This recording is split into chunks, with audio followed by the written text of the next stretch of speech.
one is a hair. Otherwise, I work as the architect at Ruby Lane, and we do web stuff. So this is some work that I hinted to with at the end of the talk I did last year on the RL-JSON work. As part of that, I was battling to get JSON parsing up to the speed that some of the other libraries were able to do, and that bothered me.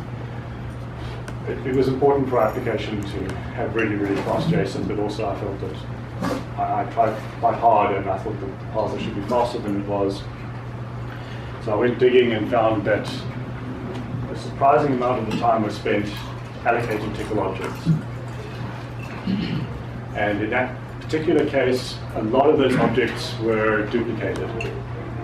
In JSON, if you're processing 50,000 responses from an Elasticsearch query, at least the object key names are pretty much all the same. There's a set of like 50 of them that will be allocated a lot of times. So it was obvious in that situation to go in there and try to put a layer in front of the Tcl string allocator to attempt to hand you back a copy of a previously created one. It turned out to be useful for things beyond just the key names. If there are values inside the JSON object that would benefit from keeping the interep around, so that the next iteration through the loop doesn't have to regenerate the same interep from one that it's seen before, that turns out to be quite a win. So that got the performance to where I expected, and that's been working well for as long as that's RL-JSON has been in use. So it's essentially the idea of taking that allocator and being curious about what would happen if you plug that into the core. Essentially tapping the Tcl NewStringObj API call, and for certain types of strings, so shorter strings. I don't want megabytes deduplicated. The things that tend to benefit from that are, I found in the RL-JSON work, up to about 16 characters long. And yeah, that hasn't been tuned for this work. I just took that allocator wholesale and plugged it in here. I'm not proposing this going into the core in its current form. It's purely an experiment. It's answering this what if question. Partly because it turned out to be harder than I expected to do this. And not surprisingly in retrospect. But I was just curious. I wanted to see what it would do. So the idea, as I mentioned, is to create new versions of those two procs, which are the way that the core typically gets new strings. When you notice this performance problem, to break down whether it's actually the allocation of the struct which is the problem, or the copying of the string. I used perf1 tools in Linux, and like 24%, 25% was spent in the Tcl alloc call. I didn't go further than that. So this isn't all of the string allocation that the core does. I'm sure a lot of you are already thinking of the Tcl register literal stuff, and this approach bears quite a lot of similarity to the way that system works, but it addresses a different problem. The literal approach is you have to know something about the type of strings that you're likely to get, and whether it's feasible and it's the right thing to do to put them into that. Everything you do will go into the literal table. If you were to extend that to this scope, essentially nothing would ever, all strings processed by your script in the core would be in those literal tables, and you would start to creep pretty badly. So what it does is it creates a small cache, 300-400 entries, and limits the scope to characters, to strings 16 characters or less. That's not a magic number. I tuned that for, as I say, the typical, the oral JSON. But this might have a different reasonable tuning, but it would be on that sort of order of magnitude. So like the literal system does, it has a hash table. I'm just using literally the public functions. And then it has a cheap cache aging scheme. The intent of that is to make best use of this really small number of entries, so that values that are used frequently or values that are used recently stay in the cache. And so you imagine a situation when you're in tight loop processing things. Those are very valuable values to keep around. But then you move off and do something else. You don't want those clogging up the cache. You want to free those entries to adapt to whatever the changing patterns in your workload are. So it goes to some length to get this right, and it works, but people with more experience in these type of algorithms could probably do a much better job than I've done there. So this is the main question I was after in this work. I intuit that there is quite a lot of this duplication going on, but it's hard to say without actually going and looking at it. This is starting an interactive Tcl shell to a prompt and typing nothing. The calls are the number of calls to my deduping string allocator, whether I serve it or not. So I've obviously got fallback paths that just call back to the previous ones for situations that can't really deal with. The number of entries that are in the cache at this stage, 189. The number of hits and misses. So these cases happen once we've passed all of the cases where we've thrown out the stuff that we're not willing to deal with, and we will either allocate it or return an existing one. And that's the hit rate of the total hits as a percentage of the total of those. So just starting the interpreter, we had a 39% hit rate, which surprised me a lot. That's not doing any tight loops, it's not doing anything like that. It's doing environment stuff and general initialization. It's booting up. Yeah. So this is a dump of the cache in that state. This is the string and the ref count of that Tcl object. Hits are the number of times that we've been asked for this and have returned it from the cache. So that means that we allocated it and then subsequently found that we're called once and able to return the value from the string. Heat is an internal property that controls this cache aging scheme. Essentially, every time it's asked for, I increment it by 1. When I hit a situation where the cache is starting to get full, I do a cache aging, shift all of these right by 1, and those that reach 0, I free them. So this gives you an idea of how current this value is and how important it is to the current pattern of code that's executing. This is the type of the interep of that. It's types for reasons that I'll mention later.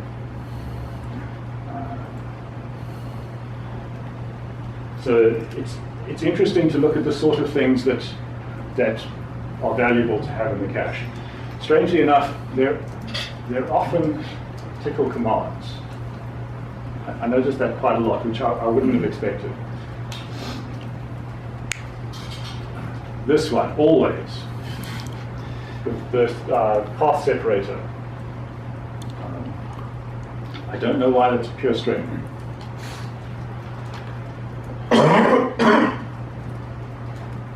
Parse varning shows up there quite a lot.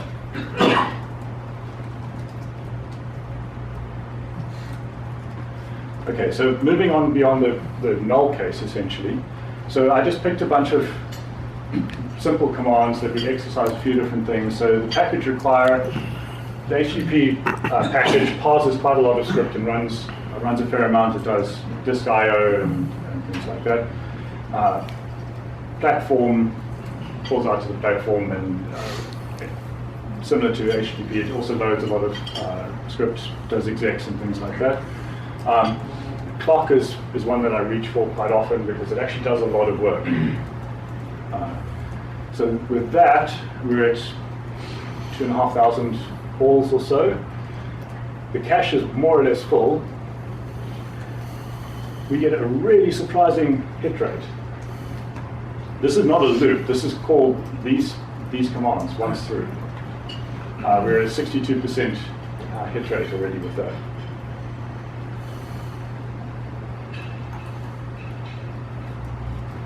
Again, exists. This one never seems to leave the cache. Everything I've done always has exists in there. Let's join again. One thing that surprised me is how many of these are pure strings. I was really expecting a lot of them to have intrets. Again, the sort of ensemble things. Again, there's slash.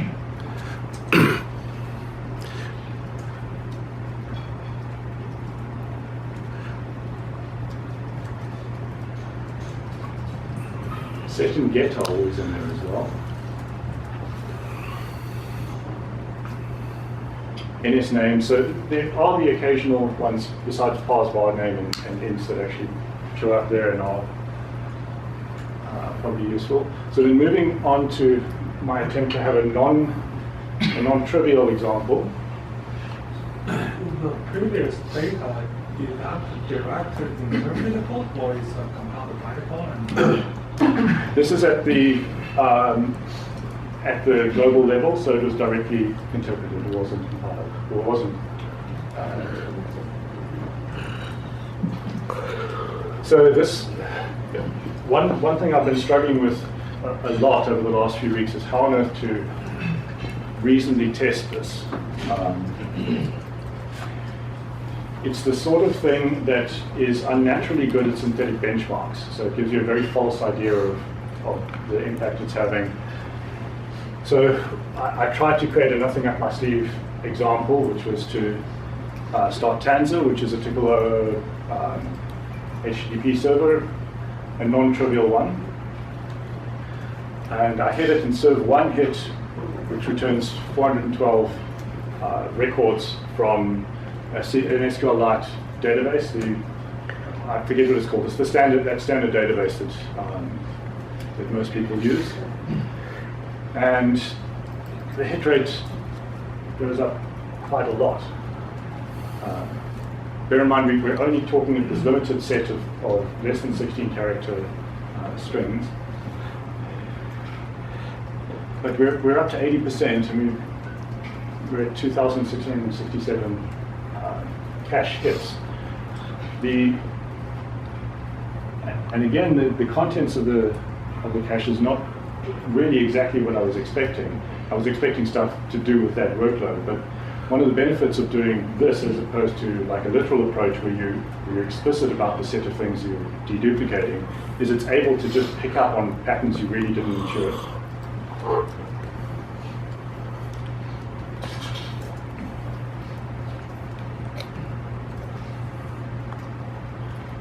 This one is part of that workload.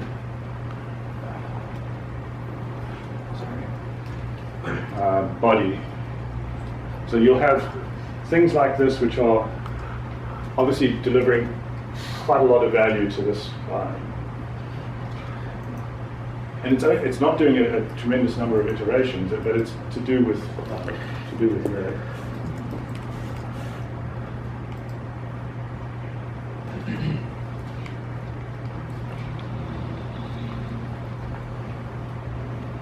Again, I would never have called most of these as being common values in this particular workload.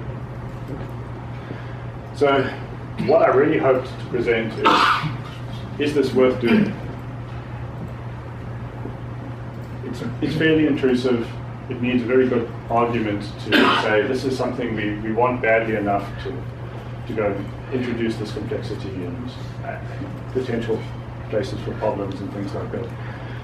I've had far more problems in this area actually measuring this and getting numbers I'm happy to say I'm confident in. This one that I mentioned, that it's very, very good at synthetic benchmarks. And that tells me really nothing about real world use cases. This one is surprising, and I don't understand this one yet. Normally with benchmarking, I go out of my way to make the numbers as stable as possible, which means fixing the CPU frequency, disabling the turbo boost on the Intel processors, making sure the machine is doing nothing else, and all of those things. When I do that, there's very little of the difference that I see if I let turbo boost be enabled. So you're always subject to, particularly with turbo boost, if you know how that works, the Intel CPUs have thermal management on the cores. That if in the past it hasn't been very busy, it allows it to boost past the maximum frequency for a short amount of time. Helpful benchmarks, because it means that you're affected by things that happened before. So I usually try to avoid it. But in this case, I've been running these for weeks now, and there does seem to be an effect that the deduplicated code benefits more from the boost ability than not. It's beyond what I'm going to explain, but because that's such a problematic thing, I don't want to include those numbers in here. The other thing is it shows bigger benefits at smaller iteration counts. So once the iteration counts go into the hundreds of thousands or millions, the difference becomes smaller from the existing things, which is not what I expected. I don't have an explanation for that, so I'm leaving out all the numbers that are affected by that. This is one place where it has a potential to have a performance implication, in that I intuit that it would lead to fewer conversions from string to a useful interrupt, because it's likely to just pick up an existing object which has already been used in that way and has that interrupt. But the flip side of that is, because we're not focused on a particular, like the local literal is, very likely that thing actually is being interpreted in a certain way by that code, and you're likely to have one interrupt that's dominant for that. With this, you're sharing across different areas of the code globally. So for certain common values, a blank string, ABCD, certain strings are likely to have different interpretations. So you're going to probably run into issues where it's shimmering back and forth much more heavily than usual. So this is when I remembered Don's talk from last year on TIP 445 and potential Hydra stuff. So, this talk was getting too complex, so I factored that out. I'm going to try and talk about it in a bit. So this is one, unfortunately, trivial example that is stable and doesn't seem to be affected by the issues that I mentioned. So just running info commands, the high iteration count. This is based on an 867, 10 microseconds, 10.5 microseconds per iteration, down to 7.5 deduplicated. It's not really what I would have expected to win from this sort of work, but it is allocating a lot of strings quite often. But I don't propose that has any real relevance to actual production code. So there are some things about this that would be difficult to, if we were going to bring it into the core. Currently, the APIs have this contract that they return 0 refcount objects. So the callers are allowed to mutate those values, append strings to them, set their length, and things like that. So I was expecting a lot of those. In the end, it was on the order of about a dozen, much fewer than I expected. This pattern is quite common. I had more of these. So allocate an object. It's a 0 ref count object. Do stuff with it. Decrement it. to my eyes, that's decrementing someone else's reference. It's used for the side effect of freeing this object now. So I had to create a version of decref which I call checkref, which does the same thing, just doesn't reduce the reference count. Otherwise, the effect is to reduce the reference count held by the hash table of the cache. This is a weak point in my cache aging scheme. If you sit in a tight loop and allocate 500 objects before you've taken references to any of them, that can result in a cache aging run kicking off, which retires those from the cache because they haven't been asked for again, and decrements the refs that the cache holds to them, which leads to them getting to ref count 0 and free. This current implementation runs the test suite without hitting that and until the code that I have. But I just mention it here because it's a blocker that it's not a general solution. Questions? How am I doing for time? Yeah. You have 8 minutes. I found the reference count actually very interesting because I've always been a bit nervous about the whole business of allocating things and not taking a reference to them and then bringing them in. But that's the usual Tcl' idiom, so it's not something that. Have you written any Python extensions? No.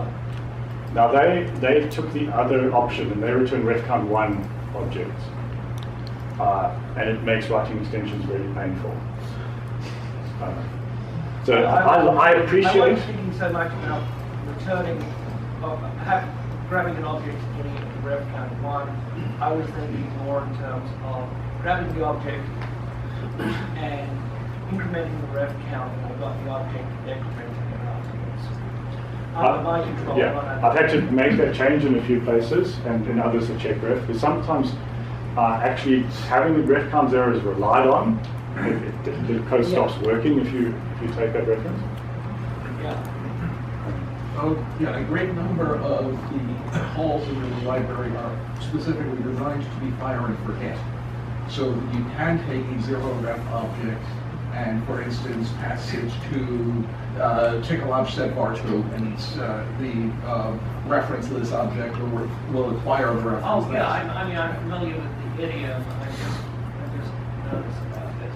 And yeah, but then I had the question: when you essentially this caching saves space, and I'm wondering about the relative cost of searching the cache versus the optimized path for Tcl' option. Yes, so I didn't mention that because it turns out if you're limiting yourself to storing 16 character strings, the amount of memory you save is on the order of the amount of memory you spend for the cache.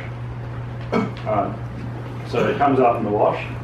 I did save memory using the scheme in the RL-JSON allocator, but it turns out not to be terribly relevant here. I was surprised.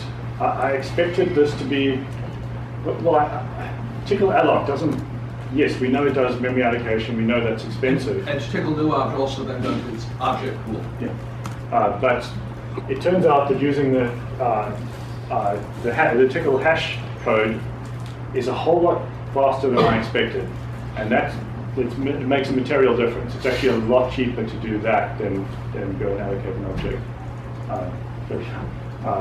Yeah. I was just looking at the list of hot things with just Tcl starting line, thinking that it looks like most of those are subcomponents, which is why they're not of any special type. They're just used as keys into a thing. And the reason join was so resourced and certainly to do with it being used lots in file join. So it almost seems like there's an opportunity to have a custom Tcl''obj type that makes that something about that process more efficient. There might be. Maybe, but I don't know. But since the moment it's just being used in a very simple way. Does the tcl'obj allocator maintain a pool of empty objects to throw back in again so that it can avoid actually doing an allocation operation? Yes. Yes. Okay. Have you considered profiling with cache string? I tried, and failed. I didn't try very hard. The numbers you get are not real in the sense that it's counting CPU cycles rather than actual latency. But it has the virtue of being repeatable to like 8 significant digits. So you can make a minor change and get a 0.01 improvement and know that that's real. I'd appreciate it. You've obviously done a tremendous amount of very intensive benchmarking, so We can work on that at lunch or at the wine bar. I'm not sure about a couple of minutes more if there's any more questions. Thank you, Cyan. Oh, sorry. You have any more questions? Yeah. Would maybe putting a low-pass filter on your caching scheme boost the performance a bit to cut out the cases of maybe short things? I know for my library, I actually have a special handling for small integers because I know 1 through 10, I don't need them to be unique. I just ingress a constant and go out.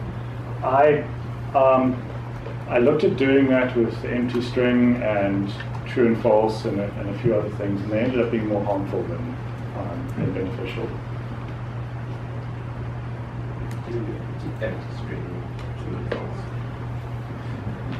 Okay, so that's it. Thanks everyone.